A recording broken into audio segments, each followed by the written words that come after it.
nigo kotonyora asite kode ya Star Times channel 185, Go TV channel 824 na free to air decoders, digital TV na smart TVs. Scania TV yao na boigo onchore irio yao igo iko yenyore. Dizi TV nigo turine kirenga ekigo korentera emerubuli emerunge chinka kichonsi. Dizi TV obwensu vuomogusi. Dizi TV obwensu vuomogusi.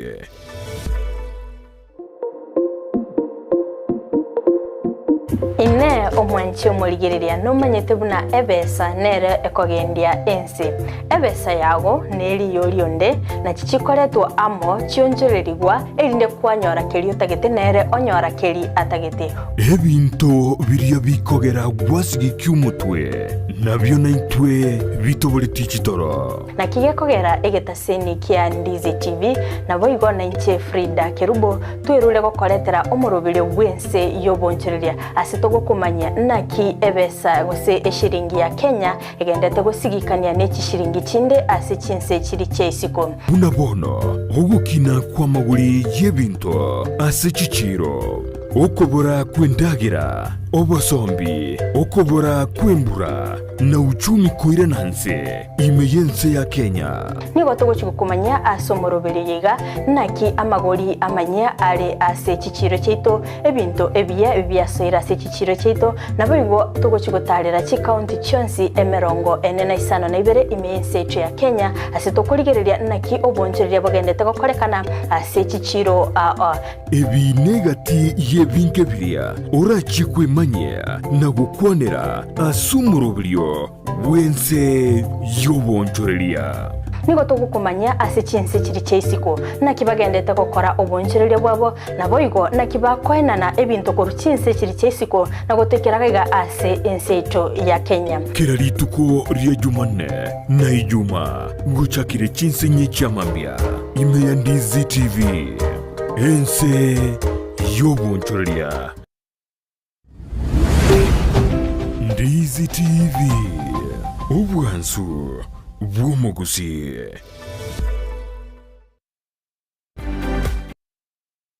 Ndizi TV obwansu vuomogusi nigo bono yakire nikirundekerene nego kurentera chibiche chinkia na boigo chinkeno nukukigima na bogo tonyora asoro gonko bogusi neji county chito etanaine buna county ya Kisii, Nyamira, Homa Bay, Bomet, Kisumu, Migori nechi semo chinde chinyinge nigo kotonyora asite kode ya Star Times channel 185, Go TV channel 824 na free to air decoders, digital TV na smart TVs.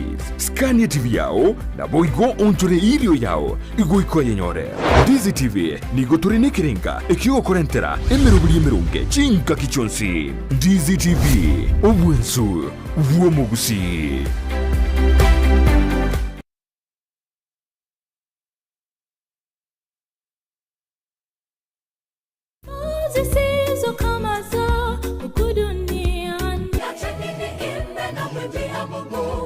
Happy Sabbath, happy day omwanju muligire begeta seni Ndizi television gokoarigania ase enchira ya bene imeyo moroberio obwansu bwesabat no moroberio okoretwa ase orekera litukolia Jumamosi gochakira chinsa 10 na ibere cha mambia goikera chinsa inye cha mambia imeyo moroberio oyo bwansu bwesabato abange tugukagera ngani ntu abanyana bo moyo tugukagera nagekora Yesu arwito ngomuntu oyo makare mu mugundu yes endagire kama paka akamanya goteba ngabona agachigotaka kubike bya ngabona moyo negoka yonko igore byage igore linde ndia matukonsi nomona matebyo omoririo yo rero naganire ubugima bwao asenjire ngomanye n'ubugima no manene nigo togosanga amunaye ensemo ya devotion astokonyara koba atokonyora engane mwamu egotora ase omoroberio yo where your treasure ari asubi asibirengereri byagobire ari no onye goko mwa Yesu Kristo teko bako ngumorisi onyago koranderio omuntu nga karwense mwe nyora boigongo swatore asa maigerio ye lesson astokonyara koba to kurigereria na koerera anene aria nyareko bagakwegwa oborito ime lesson yechuma enkima lakini magiga ya mwanya bantu intuko nyarako batugusaria so mugondo Eden nande twarangeri wase riogi turi ororo rigotebe nga missing ayore inchwe onyareko ba part of the family tiyo buruti bwa Nyasaye no burunge bwaye Matayo 5:33 na byonsi na mamentero ase entunde ya gatatu neyo mwerio igotogo soa ime ya request tower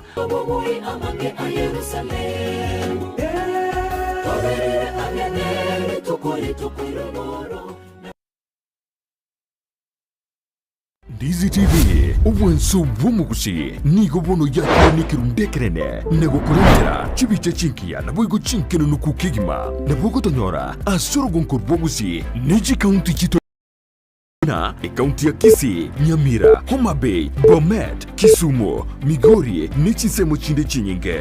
Nigo kotonyora, asite kode ya Star Times, Channel 195, Go TV, Channel 824, na free to air decoders, Digital TV, na Smart TVs. Scania TV yao, na boigo onchore irio yao, igo iko yenyore.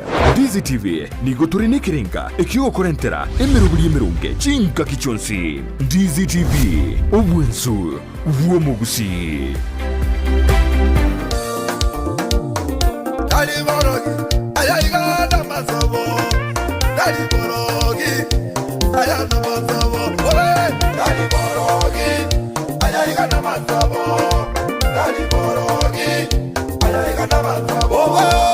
Umwanchu murigereria wegeta sendi kandi ziteve na kwariganira somoroberio wegesinga kama sesenya keri tukole Jumapili kuchakira chinsa 12 goika chinsa inye chamambia ase kuchakira chinsa 12 goika chinsa 12 nenusu tokonyera matero amatoereru yogo sasima pokea sifa baba na utukufu uchakira chinsa 12 nenusu goika ense ya motonyora amarandia kurwasa barandia ao kikoraga ensa eyemo ya mambia nanyore amatera jigesinga top 5 amatera 5 amakenono kukegima moyo kalira bikone tenye basire moyo kalira makumya tatane basire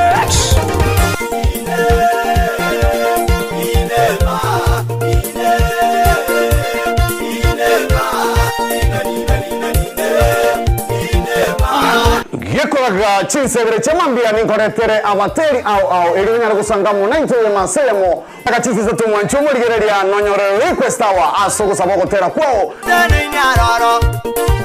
kera litukoria Jumapili 12 gwika chinsenye chamambia toma chakurigereria egesinga kyamasesenia wesamorere amaseseni yao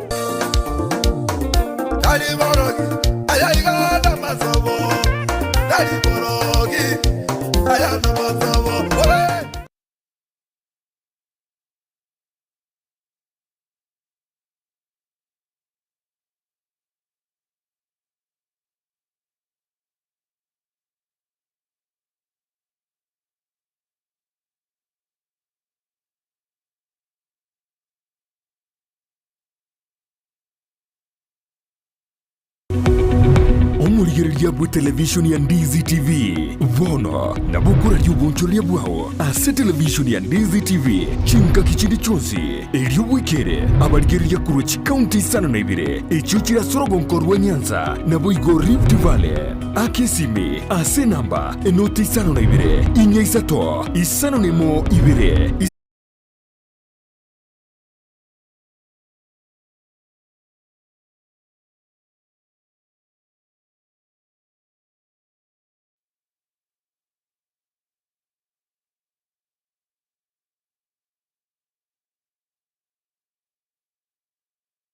DZTV ubwenso bw'omugusi nigo bono yakire nikirundekerene nego kurengera chibiche chinkia na boigo chinkeno nukukigima na bogo tonyora asoro gonko bwogusi neji county chito etanaine una county ya Kisii, Nyamira, Homa Bay, Bomet, Kisumu, Migori, Nichisemo chinde chinyinge nigo kotonyora asite kode ya Star Times, Channel 195, Go TV, Channel 824 na free to air decoders, Digital TV na Smart TV.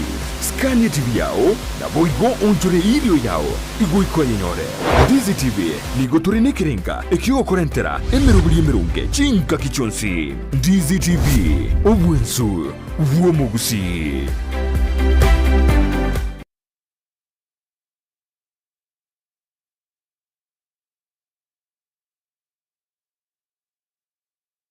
Dizi TV obwensu bumugusi nigo bono yakire nikirundekerene nego kurentera chibiche chinkia na boigo chinkeno nukukigima na bogo tonyora asoro gonkor bogusi neji county chito etanaine buna county ya Kisii, Nyamira, Homa Bay, Bomet, Kisumu, Migori nechi semo chinde chinyinge nigo tonyora asite kode ya Star Times channel 195 Go TV channel 824 na free to air decoders Digital TV na Smart TV.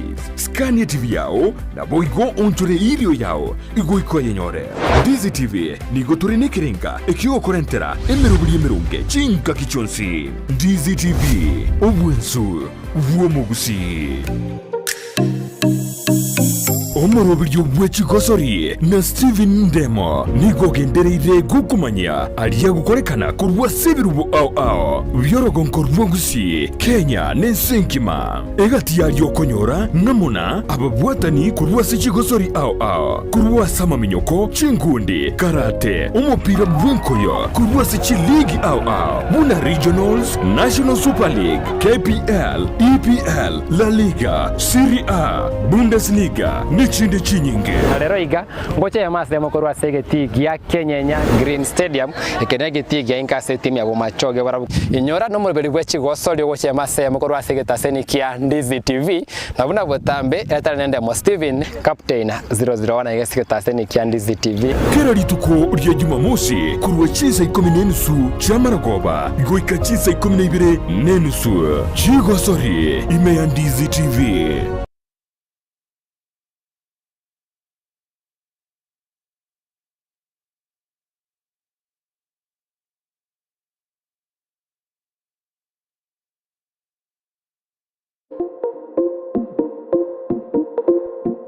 Ine omwanchi omurigereria nomanyete buna ebesa nere ekogendia ensi ebesa yago neri yorionde na chichikoretwa amo chionjorerigwa erinde kwanyora keri utagete nere onyora keri atagete ebinto biria bikogera gwasigi kyumutwe nabyo naitwe bitobole tichitoro na kigekogera egetaseni kia Dizi TV na boigo na inche Frida Kerubo twerule gokoretera omorobilyo bwense yobonchereria asitogo kumanya naki ebesa gose eshiringi ya Kenya egendete gusigikania nechi shiringi chinde ase chinse chiri cheisiko bunabono ogukina kwa maguri yebinto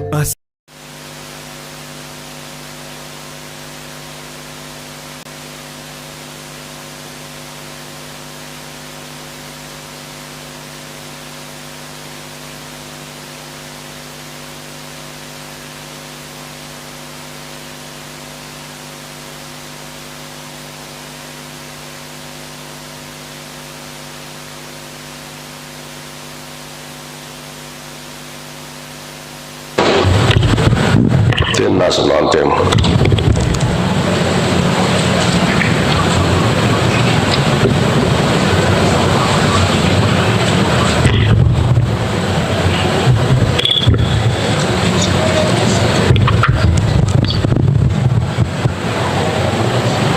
I thought there was somebody who was doing the national anthem. If not, let us pray. Almighty God, who in your wisdom and goodness have appointed the offices of leaders and the county assemblies for the welfare of society and the just government of the people, we beseech you to behold with your pen and favor as your servants, whom you have been pleased to call to the performance of important trust in this republic. Let your blessing descend upon us here assembled, and grant that we treat and consider all matters that shall come under our deliberation in so just and faithful manner as to promote your honor and glory.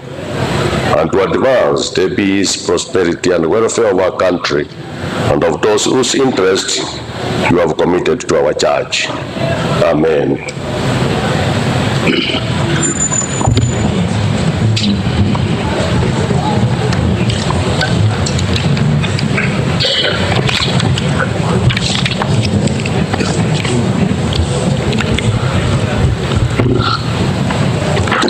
Honorable members, welcome. Today is sitting to taping Tuesday, 3rd day of October 2023 at 9 a.m.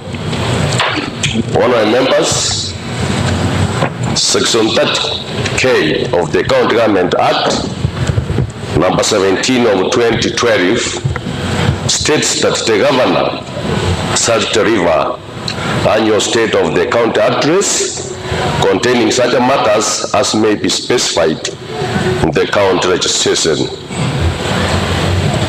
Honorable members, Standing Order number 18, subsection 1, states that the governor shall address a special sitting of county assembly once every year and may address county assembly at any other time.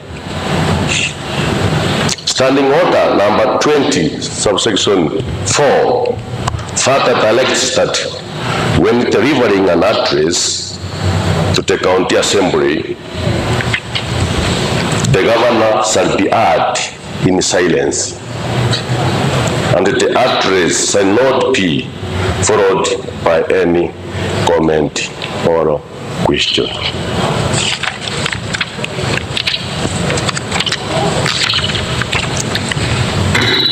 Honorable members, during our sitting, which was held on Wednesday, 27 September 2023 at 9 a.m., I gave a notification pursuant to Standing Order number 18, subsection 1 and subsection 2, that the governor will address the county assembly today.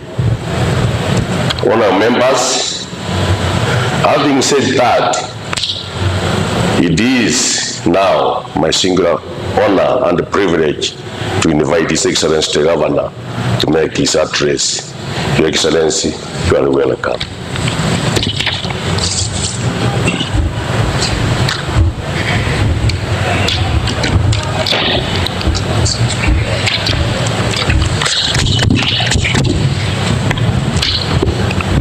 Thank you, Mr. Speaker.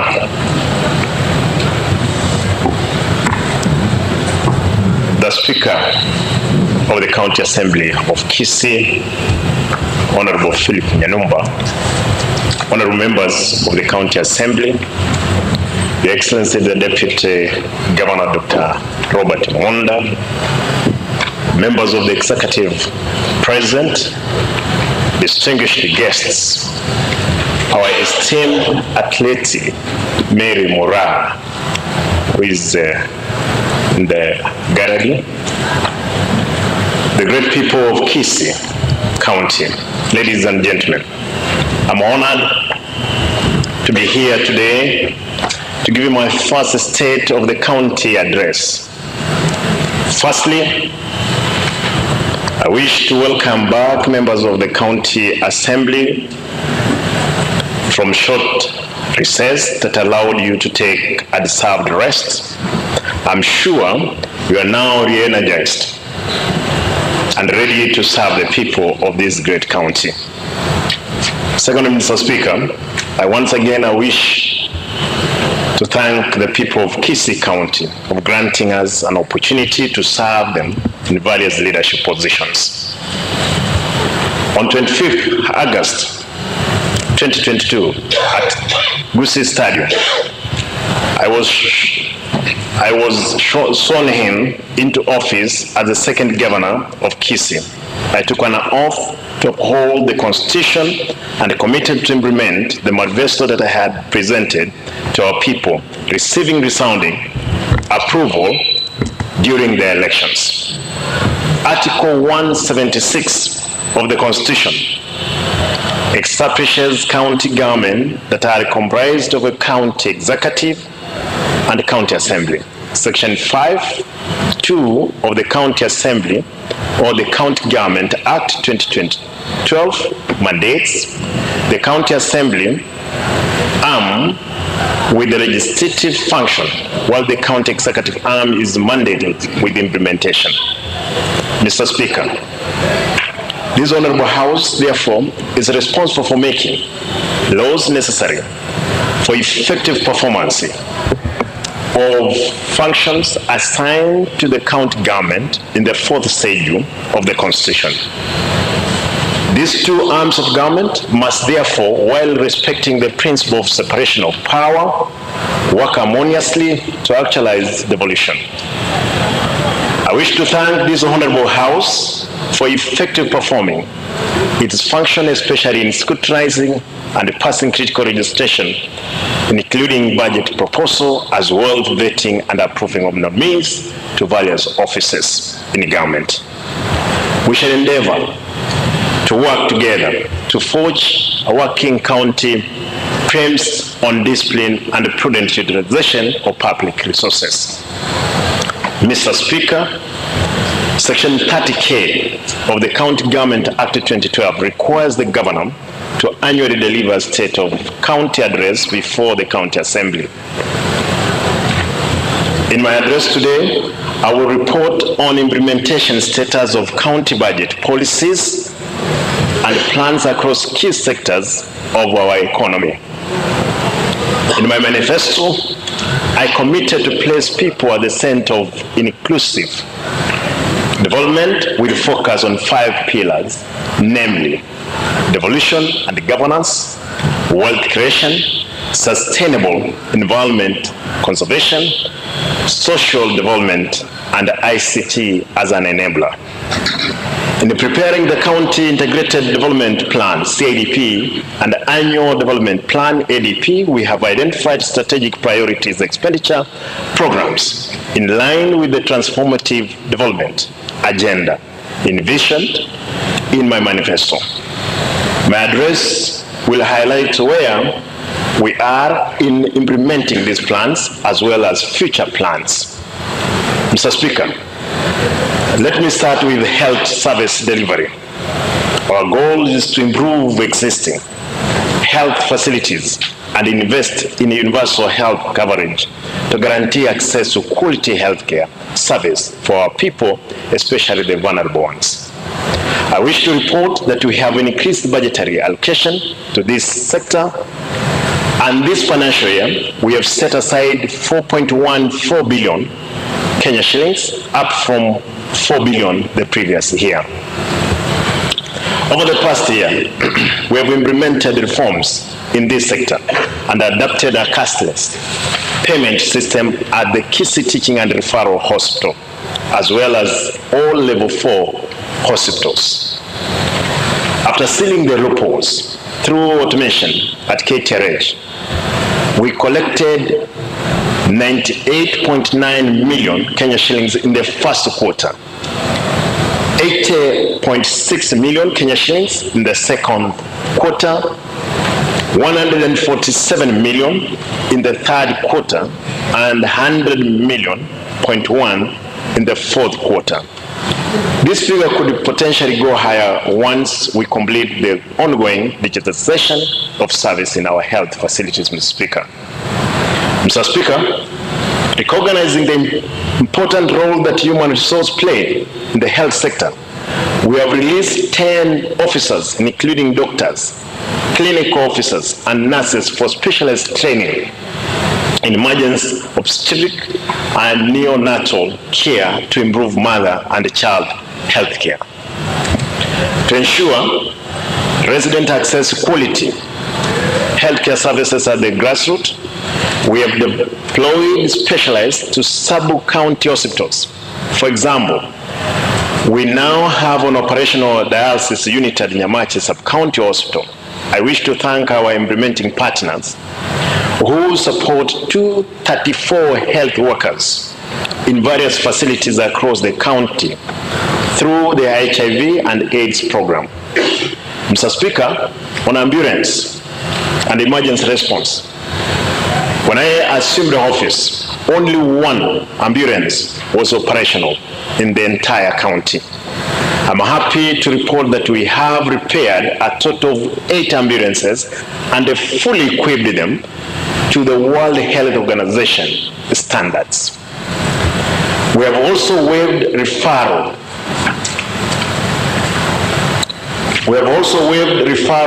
And emergency evacuation within Kisii County. Further, a total of 40 dictated staff working round the clock are available to provide a 24-hour emergency response services. As a result, ambulance emergency response time has significantly, Mr. Speaker, reduced from 1 hour to less than 30 minutes.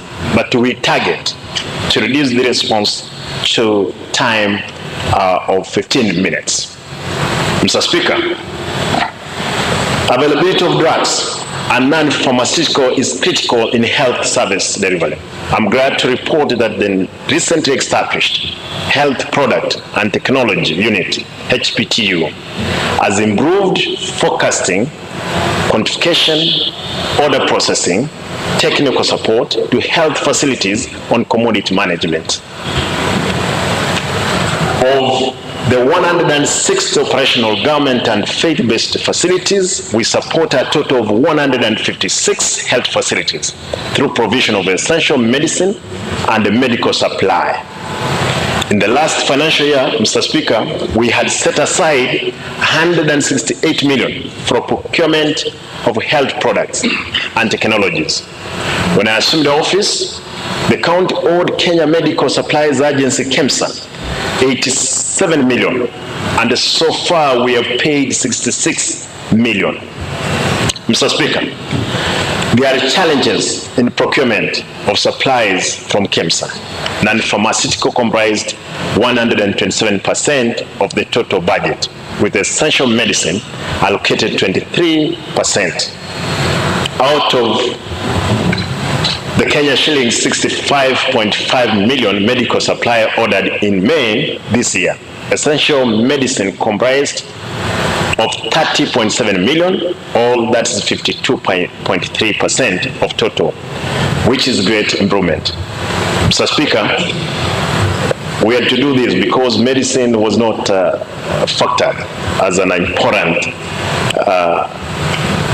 item in the medical field. Non-farm, that's where people are getting hefty kickbacks. And we have done that in first, Mr. Speaker.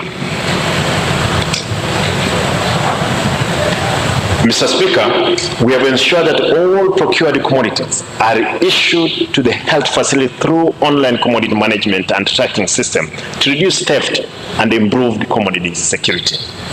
Mr. Speaker, primary health care is essential healthcare made universally accessible to individuals and families in the community by means acceptable to them. Through their full participation, a strong primary healthcare system builds the capacity of a household to not only demand service from all providers, but also to know their constitutional right to equitable and quality healthcare. This is what has informed the community health strategy, where we have formalized engagement of community health promoters, CHPs, as the first line of defense in health service delivery. Today, we provide Kenya shillings 2,000 monthly receipt for over 2,900 CHPs to ensure our people get health service at their doorstep. Recently, President William Ruto flagged off kitty for 100,000 community health promoters to all 47 county governments. The kitty will enable the CHPs provide a defined package of preventive and promotive health services, including household health screening. Each CHP is assigned a 100 household and equipped with a smartphone to help transmit information, instruction, and advice. Mr. Speaker, we have invested heavily in improving service delivery at KTRH. Our premier referral hospital, we have given the hospital a major facelift, Mr. Speaker, through revamping infrastructural and reorganizing the accident and emergency area to reduce overcrowding at the waiting bay. Additionally, sorry, Mr. Speaker.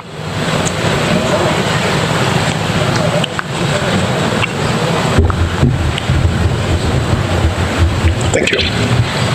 Additionally, we have enhanced the amenity wing at the hospital by hiring 31 additional staff, introducing a separate pharmacy with a drug revolving fund to ensure continuous availability of essential drugs and non-pharmaceutical to satisfy needs of patients. Current bed capacity stands at 100%, Mr. Speaker. Other improvement includes recruitment of an additional 29 medical professionals and skilled mortuary attendants. The hospital now receives 1,000 outpatient visits daily with 90% bed capacity at any given time. Improved financial management and streamlined system of waivers and exemptions has significantly, Mr. Speaker, increased revenue collection. To further improve service delivery, the hospital has acquired modern equipment, including, Mr. Speaker, biosafety cabinet for chemotherapy, baby warmer, 2 continuous positive airway pressure machines, and a cardiothoracic set and 2 anesthetic machines. The availability of the 2 theater machines recently enabled our surgeons to do the first spine surgery in 107 years led by Dr. Misiani, and I want to say kudos to the entire team for a job well done. Mr. Speaker, I want to reiterate here that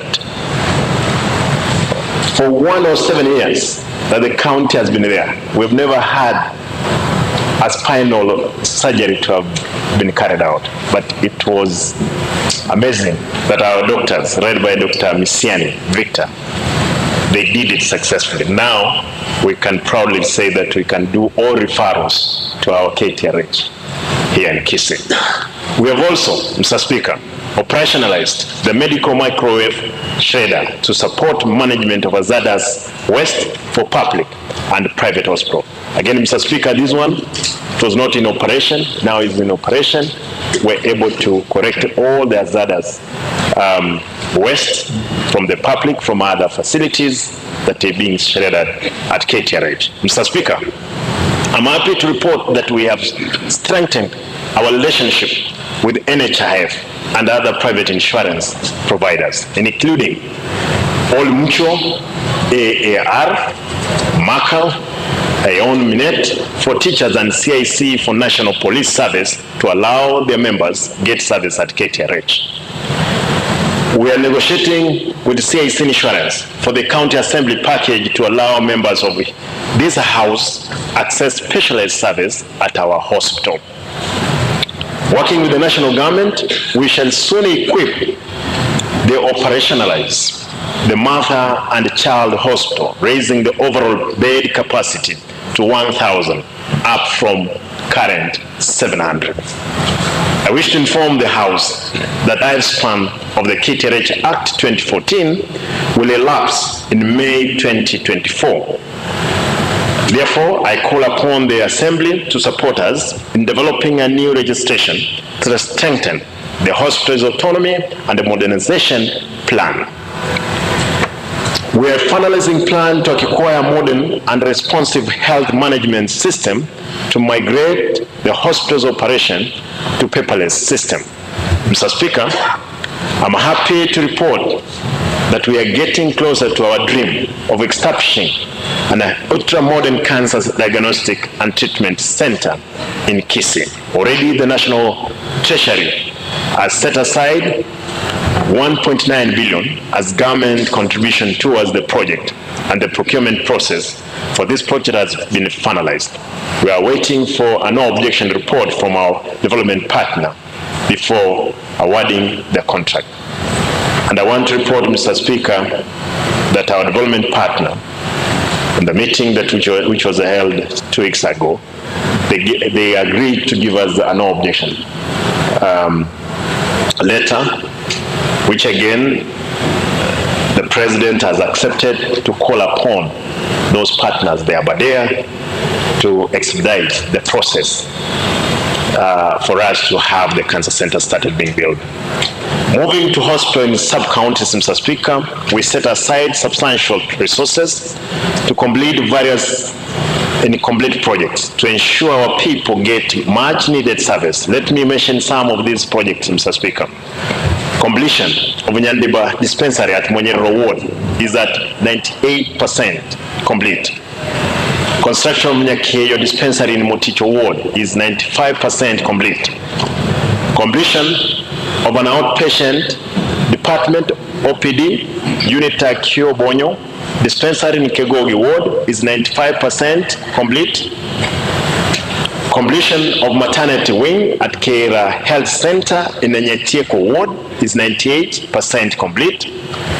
Completion of maternity wing at Umugwa dispensary in Bogetenga Ward, 90% complete. Upgrade of Riana Health Center in Riana Ward is 80% complete. Completion of Nyabuorova Health Center in Sense Ward is 65% complete. Upgrading of Mosocho Health Center in Boxero Ward is 50% complete. Completion of Eburi and the Nyausia dispensaries in Bobaracho and the Moticho Ward respectively are at 60%.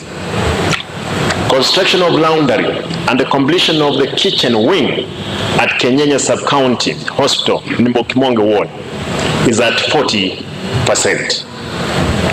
Construction of phase 1 of Kegogi Male Ward and the perimeter fence of KDSP block at Induru Sub-County Hospital are both at 45%. Completion of Borangi Dispensary in Basi Central Ward is at 30%. Contractors have started completion of Engoto Health Center in Sense Ward and the completion of water tower, reticulation, installation, and the testing of water pump and Moticho at Moticho Dispensary in Moticho Ward. I've directed the Department of Health Services to strengthen the capacity of health facilities in sub-counties to offer services using National Hospital Insurance Fund, NHIF, to increase revenue and sustain their operation. Mr. Speaker, let me now turn to water, environment, energy, and climate change. Our goal is to protect the environment and the sustainable use existing natural resources through participatory management, planting of water-friendly trees species, conservation of forest, and the restoration of water catchment. Climate change has impacted water sources by affecting quality and the quantity available for use. This put our society at a indirect risk by impacting economic development, food security, energy supply, and widening social inequality. We must therefore invest in new water infrastructure and upgrading existing infrastructure to improve efficiency and climate resilience, public health, and enhance the quality of life. With support from the Water Sector Trust Fund, we recently launched the 19 million Kenya shillings Kiogoro water project in Kiogoro Ward. The project, implemented through the Kisii Water and Sanitation Company, WASCO, is set to be completed in 2 months, where a total of 9.4 kilometers of new water pipeline covering Kiogoro, Binyinkwa, Nyabiuto, Otamba, Amariba, and Amariba, area of Nyaribari Chache sub-county. Rikura water project in Ibasi Bogetauri Ward is 98% complete. It will serve nearby markets of Nyanguso and Rio Bonyo, schools and other public institutions. At Ekiribo Health Center in Ichuni Ward, within Nyaribari Masaba sub-county, we are doing a borehole to serve the institution and the local community. The project is 70% complete. Mr. Speaker, to promote rainwater harvesting, we recently distributed 47 water tanks of 10,000 liters capacity to schools across wards to ensure access to safe drinking water for learners. In a bid to conserve our forest, we have embarked on the reforestation of Mbogro and the Keboye forest in Masimba and the Bomariba ward through planting of indigenous trees seedlings. Going forward, we shall distribute fruit trees seedlings to selected schools across the county. Additionally, we shall construct 20 new water schemes and protect 100 water springs across the county. Mr. Speaker, agriculture is the mainstay of our economy, contributing to food and income security, employment, and wealth creation. 80% of our workforce is engaged in agriculture. This is why we have prioritized this sector for investment to support the livelihood of our residents. Coffee is a key cash crop that was a major income earner for our farmers. However, with governance issues and marketing challenges, many farmers have abandoned this crop. To boost coffee production, we have set up demonstration plots in 59 coffee factories. I recently flagged off distribution of 39,000 coffee seedlings to be planted in those demonstration plots.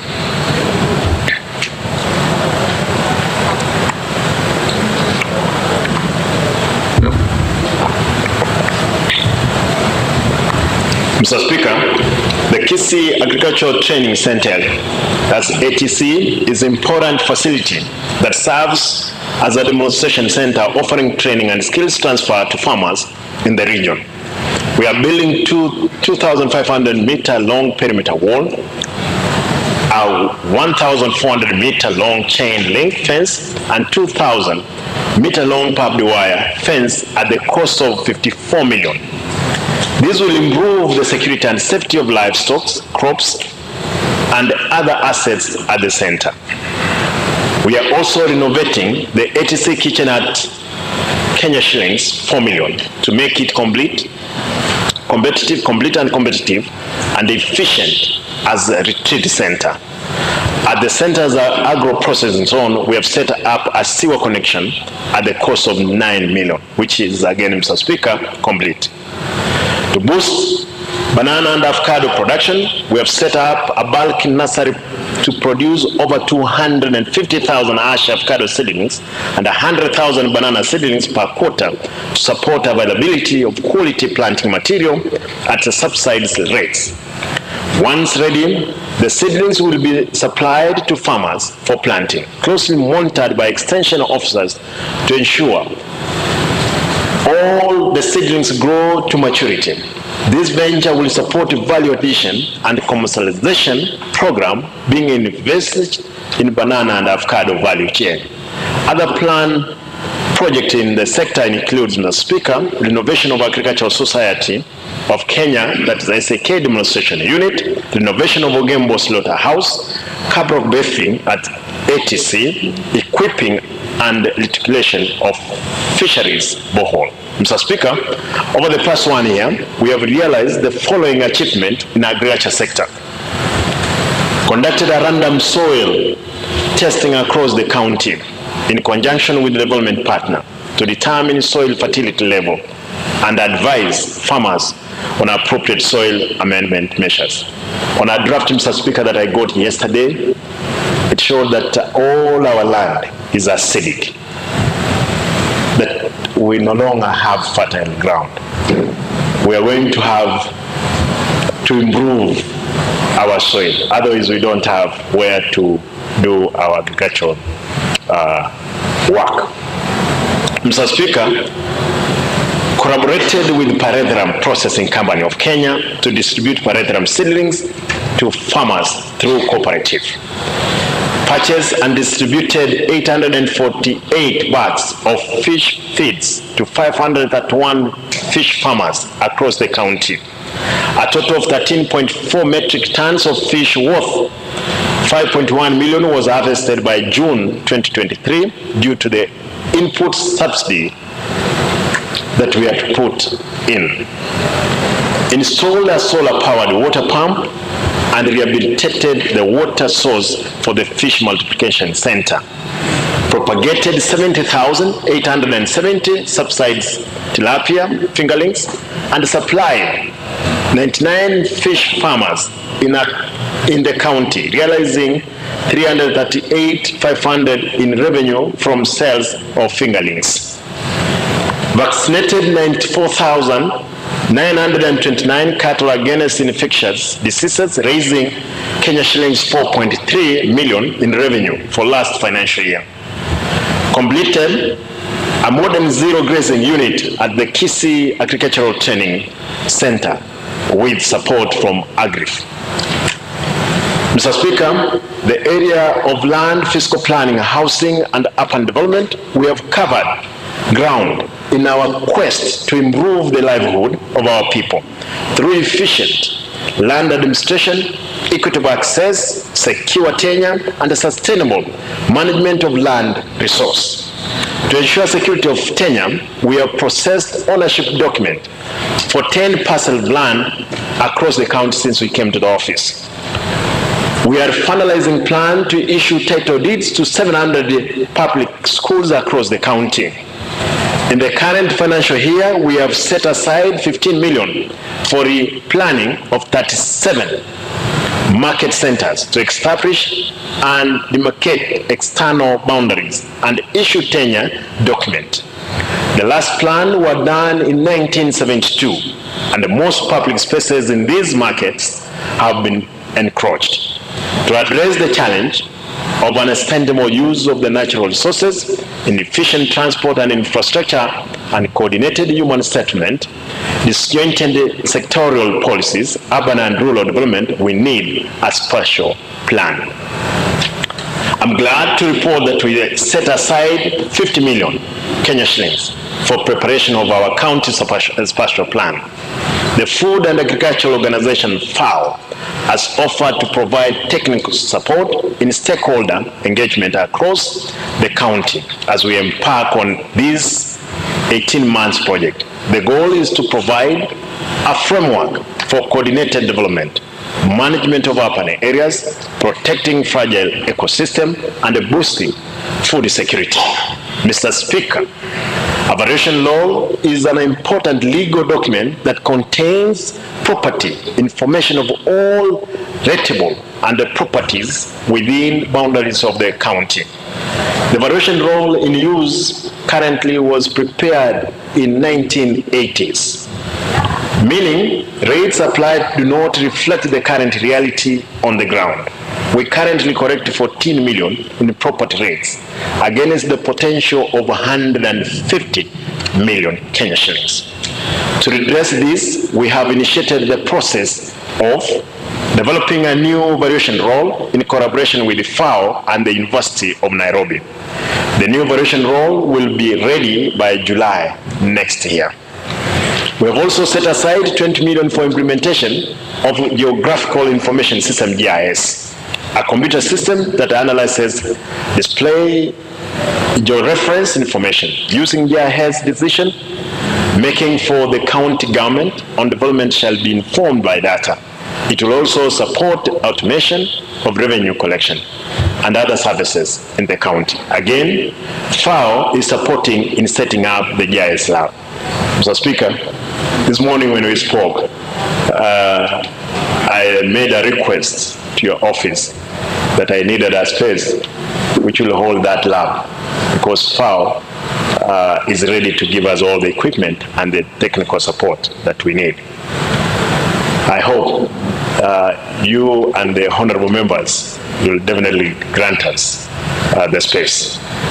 In urban development, we continue making improvement in the governance and infrastructure development for urban center to promote service delivery.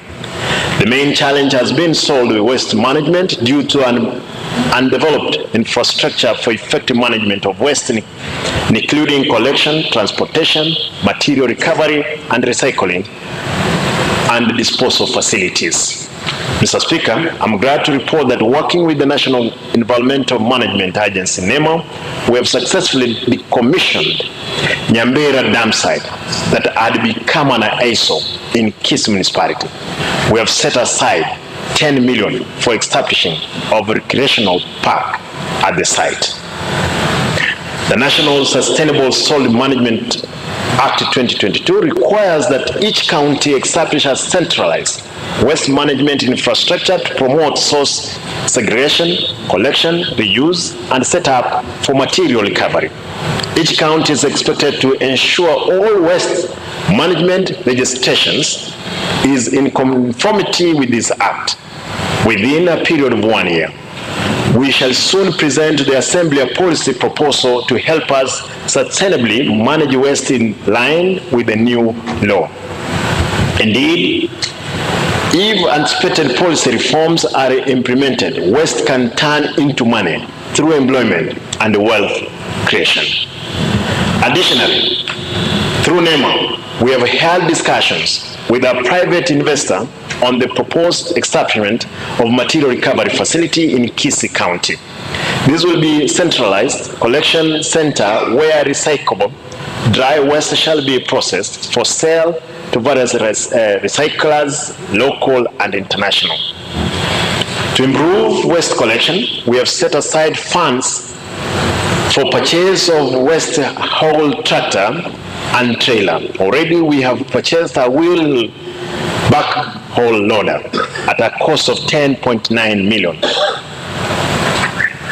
to support waste collection, management and disposal sites and unblocking stormwater drains. Mr. Speaker, we are upgrading infrastructure within Kisii municipality, construction of Rangimbili, Elimu Moja, Backstreet, and the improvement of Huduma Center Kisii Hotel drain associated works is complete. With support from the Kenya Urban Support Program, Kisii, the upgrading of Jogoo Kari Kibit Road to bitumen standard at the cost of 49.4 million is 80% complete. In our second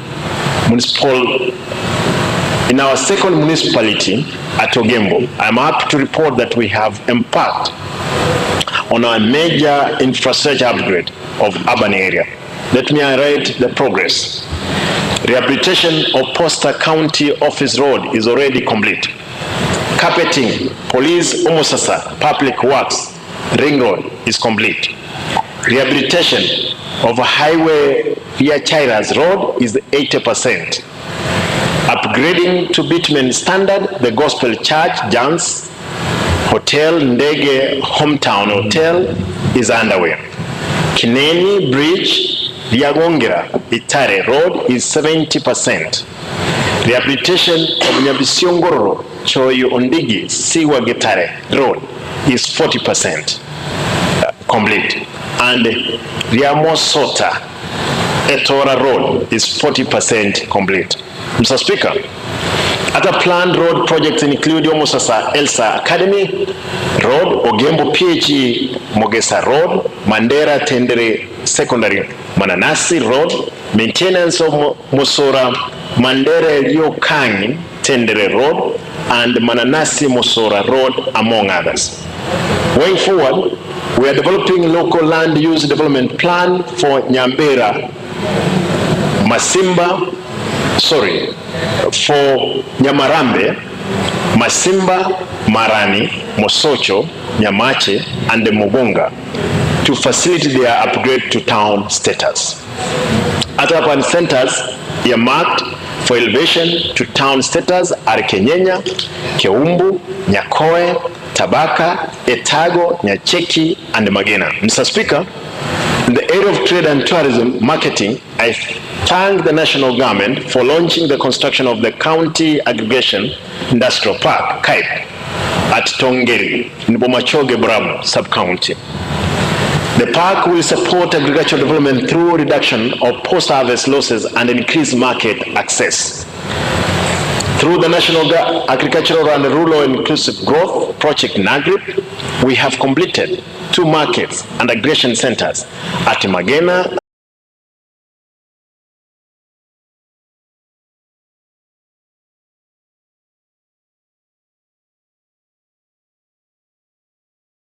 Suguta and Arura market in Getenga ward, Nyakeyo and Nyakora in Kigogi ward, Egetuki in Machoge Bas ward, and Otanchi in Masige west.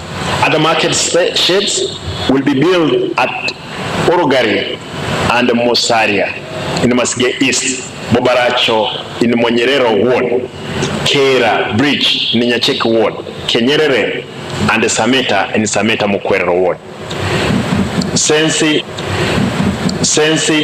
in Sensi ward, Suguta and Material in Basi Central, Itumbe in Basi Chache ward, and Nyantrago in Ibeno ward. Mr. Speaker, the area of culture, youths, arts and social services, we are undertaking major repair and overhauling the Kisii Stadium, which was not done to requirement or to required standards. The stadium is home to Shabana Football Club, who have been promoted to FKF Premier League, and it was disturbing to see them play on a water lodge service. It's also difficult to manage large crowds and fans. Mr. Speaker, I want to report that I was at Ulinzi, where we drove Shabana and AFC over the weekend. It was good. I can assure you that we are moving, we are making progress, Mr. Speaker. We have set aside Kenya shillings 30 million for renovation of the stadium, which includes construction of a retainer wall, maintenance of civil works, and the installation of backup power source, solar, and a generator. Mr. Speaker, in the sub-counties, we are reviving the Sol Maran Stadium, where we have set aside 7.6 million for leveling the pitch, building a steel pavilion, fencing, and building a gate. Other projects include Nyantrago Social Hall, Kiobegi Stadium, Suguta, Metembe, Sosera, Geturi, Etanda, Itibo, Kiogo, Riondonga, Ititi, Bokita, Gesero, Diamontinga, Kerina, Genga, Mwata, Metembe, Kisaro, Nyasagati, Igonga, Nyamiobo, Ichuni, Bobaracho, Nyangweta SDA, and the Mariba Primary Schools ground, where works include leveling grounds, installation of goalposts and nets, laying grass and fencing. I wish to commend our sportsmen and the women who continue carrying the Kisii county flag higher, conquering the world in various sports disciplines. I salute, Mr. Speaker, Commonwealth, the games champion, Mary Mura, who is in the House, Mr. Speaker, who is with us today for a starring performance in 800 meters during the athletics champion in Budapest. Your spirit of competition and resilience is true inspiration and exemplary to all of us as a people and as a community. As I promised earlier, we shall work closely with our sportsmen and women to build an academy where we shall nurture budding talents. As part of our youth empowerment effort, Mr. Speaker, we partnered with a Jiri organization in a training program aimed at equipping the youth with skills in ICT to enable them engage in online avenue of self-employment. Over 2,500 youths have benefited from the free training being held at a Jiri Center and the music recording at the Kisii Stadium. In social services, to boost our social welfare system, we partnered with Walkabout Foundation, and we have already donated over 200 wheelchairs to persons with mobility challenges throughout the county. Mr. Speaker, turning to education, manpower development, and vocational training, I'm happy to report that with the support of these honorable house, we introduced the county bursary program where we dispersed a total of Kenya shillings 145 million, with each ward of 45 wards receiving 3 million. You can agree with me that it is important that the bursary money reaches all needy and bright children in the village, and this is very crucial in realizing the dream of these children. Going forward, in this financial year, we have increased the allocation to 225 million, with each ward receiving a total of Kenya shillings 5 million. Equally, I did launch the Elim and Simba Scholarship, which is a personal initiative aimed at sponsoring needy students from poor background to access secondary education. To improve infrastructure in our learning institutions, we invested 24.4 million in construction of 22 ECD classrooms, 1 hostel, and 9 BITRA trains in various centers across the county. The planned projects for the sector includes, Mr. Speaker, construction of 145 ECD classrooms at the cost of 161 million. Construction of 20 workshops in vocational education and training center at the cost of 47.3 million. Construction of 3 hostels and BITRA Train Select VCT Center at the cost of 26 million. Purchase of education, aid and related equipment for VTCs at 10.5 million. Capitation for youth polytechnics at 40 million to cater for purchase of instructions and training material, tools and equipment, as well as general operation of VTCs. Mr. Speaker, purchase of child-friendly equipment for ECD centers at Kenya shillings 11 million and digital gadget at 16 million Kenya shillings. Mr. Speaker, in public service, county administration, participatory development, the major challenge we have is incomplete office space at the sub-county and ward level, which impede service delivery. In light of this, we have set aside over 50 million for completion and renovation of various office projects across the county.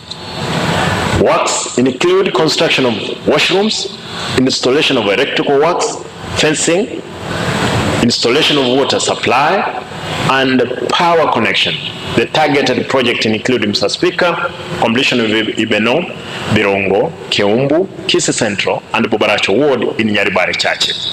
Completion of Machoge Bus, Bosoti Sengera, Boch Borabu, Bombaba, Borabu, Bokimonge, and Magencha Ward offices in Mumachoge, Borabu, Bomachoge. Completion of ward offices at Masimba, Nyamasibi, Gesusu, Kiamukama, and the Ichuni wards in Nyaribari Masaba sub-county. Completion of Nyakoe, Bogeka, Nyatieko ward offices. Completion of Marane sub-county headquarters. Completion of Monyerero and the Kegogi ward offices. Completion of Mosocho sub-county offices. Completion of Chitago Borabu, Getenga, Moticho, Bogetenga, and Tabaka ward in South Mugrango sub-county. Completion of Riana, Bomariba, Bomorenda, and Bogiakum ward offices in Bonchari sub-county. Completion of various ward offices in the Bobasik sub-county. Construction of the county headquarters at the community land opposite the Kisii school at 100 million is available, as 100 million is available for phase 1. Innovation of the current governor's office at all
is to be able to tarmac most county roads and do curb paving for all urban roads. We have set aside 243.9 million for construction of 207.8 kilometers road in all 45 wards in the last financial. So far, we have completed construction of 168 kilometers of road, and the remainder of 39 kilometers will be finalized soon. I'm happy to report that all the roads procured in Nyaribari Church and South Muganza County have been completed, while only remaining road in the ongoing Nyaribari Masaba, 2 remaining roads are ongoing in Bobasi and Bomachoge Chache sub-county, and the 3 which were left in Bomachoge Borabu are being worked on. We have 2 roads and 4 other in Bonchari, Kitutu Chache South and Kitutu Chache North sub-counties respectively that have not been handed over, which my officers are making or working on the ensure process is complete and the work start as soon as possible. Mr. Speaker, the planned project for this sector includes construction,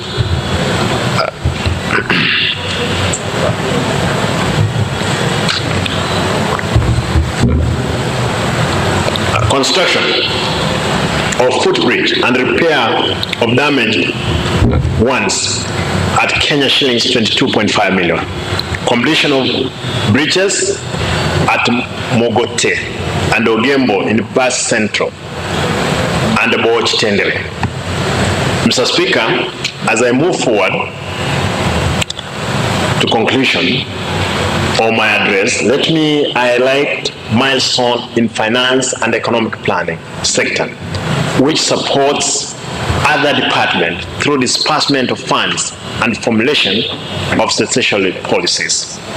The sector is also in charge of our own revenue mobilization, management of council assets, supporting procurement of goods and services on behalf of other departments, tracking implementation project and ensuring that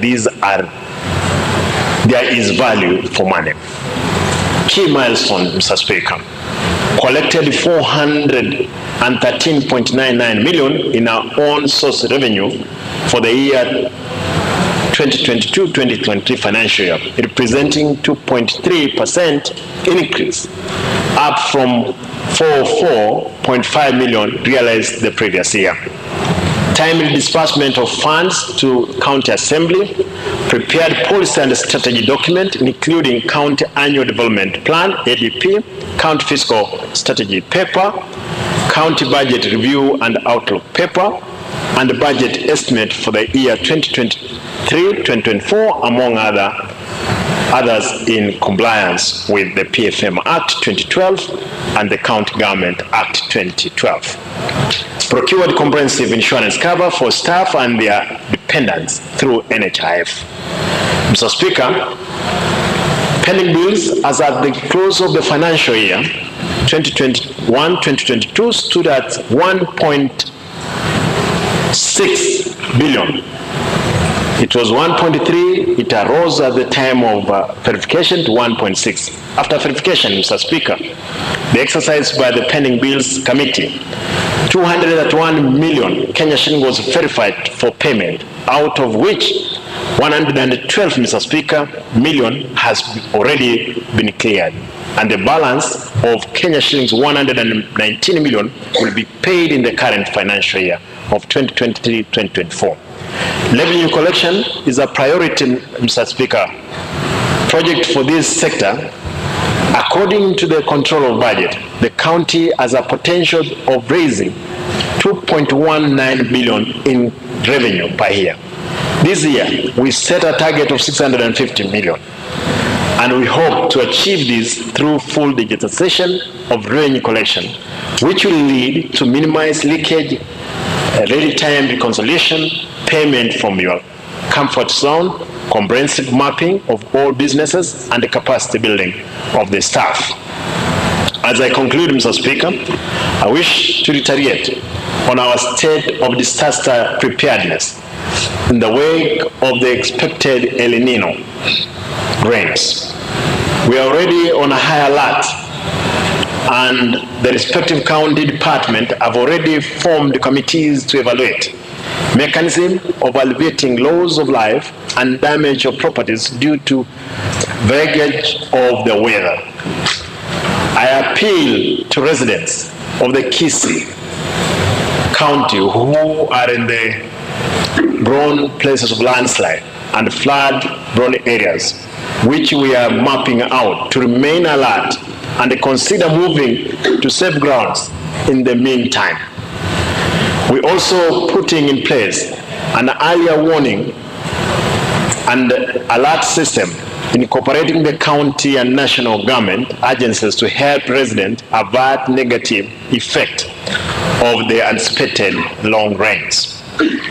Finally, Mr. Speaker, I wish to assure the County Assembly and the people of Kisii County that we are on the right track in fulfilling the pledges we made to the people during the campaigns.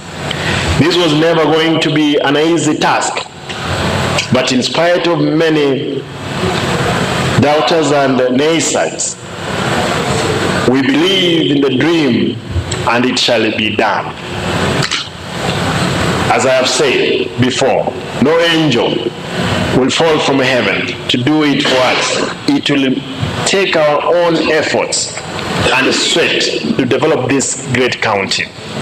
I thank all those who have stood with us, remembered us in prayers, and walked with us through this journey.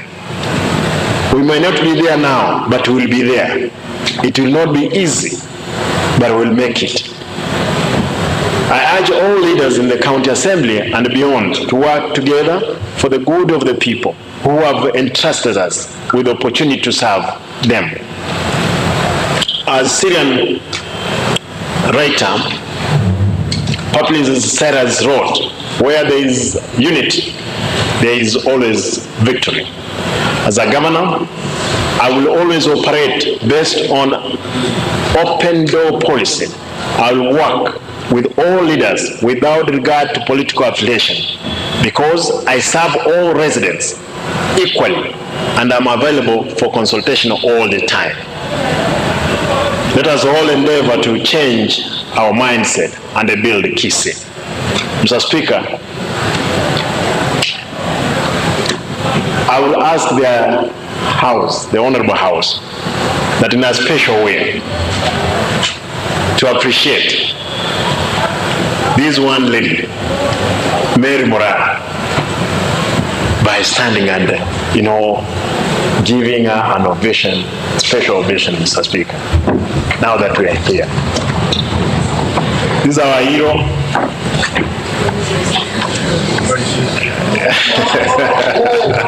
Yeah, there she is.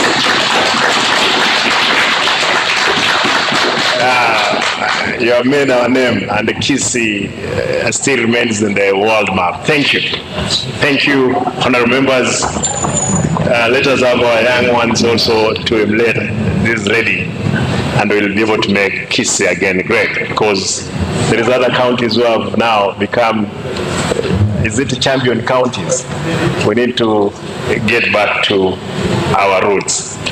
I thank you for your kind attention, and God bless you. Mr. Speaker, thank you.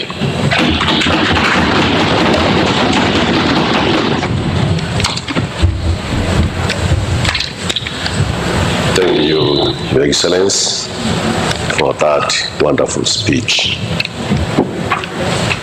Mola, you have made this county proud. Thank you. To all our guests, you are most welcome to our breakfast at our new assembly building down there at the first floor.